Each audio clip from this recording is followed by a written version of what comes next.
تنبیہ للغافلین۔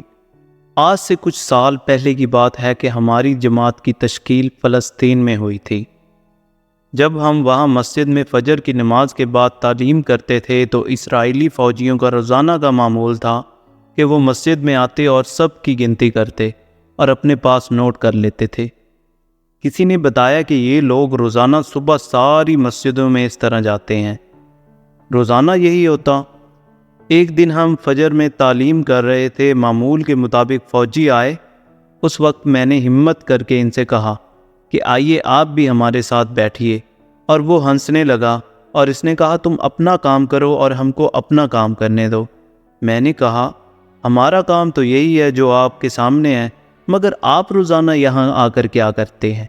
ان فوجیوں میں سے ایک بولا کہ ہماری کتابوں میں لکھا ہے کہ جب فجر کی نمازوں میں مسجدیں آباد ہو جائیں گی اور فجر کی نمازیوں کی تعداد بڑھ جائے گی، اس وقت ہماری یعنی یہودیوں کی بربادی شروع ہو جائے گی۔ اور یہ کہہ کر ہنستے ہوئے اس نے اپنی نوٹ بک میں کچھ درج کیا اور یہ کہہ کر چلا گیا کہ ابھی تو بہت دور ہو، تم لوگ بہت ہی دور ہو۔ کاش کہ آج سے ہم محنت شروع کر دیں کہ کسی طرح فجر میں بھی نمازی بڑھ جائیں۔ ہمارے علماء اکرام کہتے ہیں کہ اگر 51% بھی فجر کی نمازی بڑھ گئے تو اللہ کی مدد کو اپنی آنکھوں سے اترتا دیکھو گے۔ اور فجر کے نمازیوں کی پرسنٹیج ابھی تک صرف 0.5% ہے۔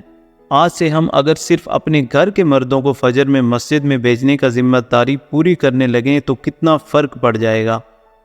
کاش کہ ہم بھی کوئی دین کا کام کر لیں، کاش کہ ہم بھی اس بات کی حقیقت کو سمجھیں اور اس کام کو بھی اپنا کام سمجھیں۔